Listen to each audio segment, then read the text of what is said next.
So, as many of you know, we're kind of reworking things in our staircase area. And so the girls had this cube shelf that was part of their desk where they kept all their stuff, all of their stuff, you can see. Well, if there is one area in our house that I always put off decluttering or organizing, it is the girls' desk area. It's where they keep their art and their craft supplies, and it always turns into a huge disaster. And so we'll walk you through the questions that I asked them to decide what to keep, how much to keep, and then I'll also show you what we're gonna do in their desk area moving forward instead of having that big cube shelf.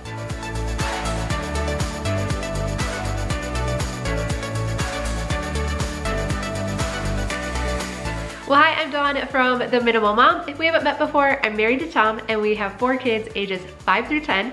Our oldest two, our 2 daughters, had this desk area, and it's great because it's a designated space where they can keep all of their art and craft mess. So they had this cube shelf that was part of their desk where they kept everything, right? Everything. I think I'm probably like most of you where I have a love and hate relationship with these shelves.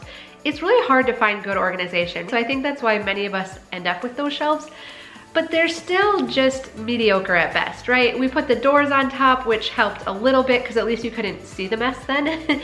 We had the canvas bins that we put in, but they're way too deep.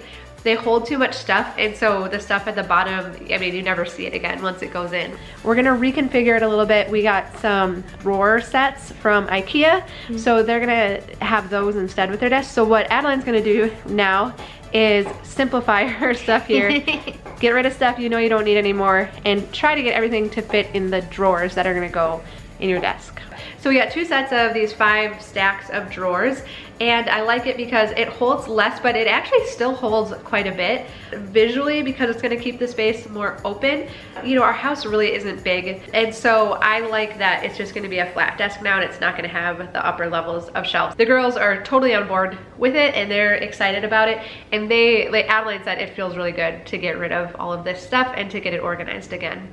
And so here are the questions that I'm asking as we're going through this process. We have lots of random like craft supplies that end up like this is a knotted up ball of yarn. This is some yarn that got started with finger knitting, real knitting? Crocheting, but then it got knotted up, and so Adeline decided it's not gonna go any further. Are we gonna take the time to untangle it all, or are we just gonna go on to other projects? These are like some Bluetooth headphones. We were never able to pair these to anything to listen. And I know we could spend more time, like we could find a YouTube video or Google it, I'm sure. But the question we're asking ourselves is not if we could find a way to use it, it's are we actually going to do that? Are we actually going to use this in the next 3 months? And for the kids, I especially like to use like even a shorter period of time. Do you see yourself using this in the next week? We have lots of extra time right now. Do you see us taking the time to figure this out? We don't think so. Are they actually gonna use it? Again, that mentality of keeping it does not put the money back in our pocket or make it any more likely that if they haven't used it in the last 6 months, that they're gonna use it in the next 6 months. We had these Brain Quest cards. What do you think about this? We can throw those away. We don't really use it anymore. We don't. This was, do you wanna say what this was? This was a like gratitude thing. It like opens up and I wrote what I'm grateful for in it, but now I don't really need it. So it was cool while you made it. It was hanging in here for a little while, but now you're ready to move on with it. Awesome. So this was a set that you got. It is for making bath bombs and soap and stuff. Okay. So do you think, if you can think ahead like 1 week, would you think this is something you would like to make again? No? No. Okay. Isn't that funny? So many of these kits, a lot of these craft kits I don't like. You've had ones for making lip balm, and so many of them, they don't actually turn out. I would be curious what your experience is. And I know a lot of times we kind of have this battle between using screens to entertain them because then we can actually get some stuff done, or feeling like if they're not on a screen, then we have to be doing something to entertain them. So what do we do? And that's how a lot of times we acquire all of this stuff to try and entertain our kids, right? And so the biggest mental shift that I've made that has made a huge difference is realizing that it's not stuff that entertains our kids, it's their imagination. Our kids are fully able to entertain themselves with very little physical items. They just don't need tons of toys or craft supplies because it's their imagination that is actually occupying them and not the physical toys or stuff. So this was also a Christmas gift that Adeline got for growing crystals. What kind of success did we have? Did they turn out very well? No. No. They didn't work. It was such a bummer, and I don't know if we did something wrong or what. I know I can hear there's still some stuff left in there, but do you anticipate using any of this anymore? No, so we're gonna get rid of that too. But this is also, it's kind of like a muscle that has to be worked. And so for me, I felt like we really had to let our kids get really bored. Like they had to get bored before they switched into that imaginative gear. And so, you know, all the time they'd come in and say like, I'm bored, right? And I'll be like, oh, awesome, the dishes need to be done. The laundry needs to be put away. And so if they came to me bored, they knew they were just gonna get a chore. You know, like I honestly did not care that they were bored. But then you know what happens, right? They finally figure out a way to use their imagination, and every kid is wired that same way. But like I said, it usually just takes them needing to get bored. And so as we approach our daughter's desk area, I realize that they do not need all of this stuff to keep them busy for the next couple weeks. In fact, most often they do the best when they have basic art supplies, tape, lots of masking tape or painter's tape. They just need the basics, and then they stay occupied really well. These are shelves Adeline just got when we were on vacation. And so we're gonna move keeping special stuff up to your bedroom because now you don't share a room with the boys anymore, so it's safe to keep special stuff in there. And then also you have your scrapbook, which has been kind of fun for you to make. Then you can bring that up and we're gonna find a place in your room. However, when their desk gets to this point where it's really messy and chaotic, then that's when I find that they don't entertain themselves well and they're coming to me or they're wanting to ask to go on the computer. And so I am glad for this opportunity today to get it simplified back down because then I know they are gonna occupy themselves really well. Okay, and then tell us about this bin.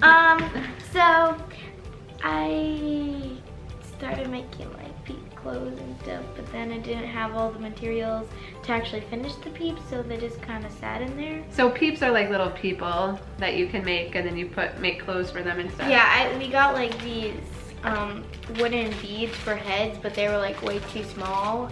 Yeah. So I only used them like twice and now they're just sitting in here. And so this is all kind of turned into a mess, and so you would rather part with that than try and figure out a way to keep using it. The question we absolutely 100% do not ask is, could we use this? Oh, could we use this in the future? Could we use this for this or that? It doesn't matter if we could, the question is, will we? Will we actually use this? Because every single item in my house, I could think of a way to use it or an instance where I might use it. But am I actually going to use it? We are creatures of habit, and if I have not used it in the past year, it is 99% likely that I'm also not going to use it in the coming year. This is a pencil bag, but one of the markers lost its caps and there's like all this black marker that bled through it all. Yeah, you'd rather not use this one anymore then? No. Okay. And so then of course the question comes up, but how do we keep our kids from being wasteful? It's great that they're willing to part with a bunch of the stuff that they're not using, but I also don't want them to just think everything's disposable and I'll just throw stuff away because I'll get it again. So what we talk about when we're going through this process is, hey, maybe we shouldn't have taken that thing for free. Do you notice when we take stuff like this, we usually just end up throwing it away later? Do you notice when we buy things at that store that a lot of times they're not really good quality and they just end up getting thrown away? You really enjoy them for a pretty short time and then they're garbage or they break. And so we just have that conversation, and it's amazing how quickly they're picking up on it. So this is your LOL doll stuff. So do you like to keep the ball things that they come in? Or some of them and not all of them? I'll keep these because they actually go together. Okay, we did get rid of a few other ones. So you want to keep those too? Mm-hmm. Okay. And then we are out and about and someone might offer them something for free, they'll politely decline it. So it hasn't really taken that much time for them to realize that inventory is a real thing, even at their age. We just can't keep bringing everything in because this is what happens then, and we end up taking three garbage bags of stuff out. We do this on a regular basis because they spend so much time at their art desk and just it just gets overwhelming very quickly. So you've done this quite a few times, right? Yeah. So it's actually not that hard. She doesn't have a hard time with it. Another member of our family has a little bit harder time, but that's fine, and that's how it goes in every household. So totally fine. If they have a hard time parting with it, then I think it's great to do a quarantine bin. Just say, okay, you know what, we just have too much out right now, so let's just box up some of it. We'll just put some of it away, and then we'll pull it out as we need it. And then if you don't use it in the next month or two, again with kids, we can use a shorter window, I think. Then maybe pass it on to a family that could use it. And so right now, Tom just put their old desktops back on. We have ones that are a little bit wider that we're gonna use, but we're not gonna put those on until we're done remodeling that area. So try and keep them nice for as long as possible. So now that we're done with the camper, that will be our project that we're gonna focus on again, but it'll feel good to get it wrapped up. So I would love to know your best tips and ideas when it comes to simplifying craft supplies and art projects. Please leave that down below. You are a wealth of information and good ideas. So I really appreciate you sharing that. And we're gonna be doing a lot more decluttering this week. So if you haven't subscribed, we hope that you do so you're notified when new videos are released. And we will look forward to visiting with you again soon.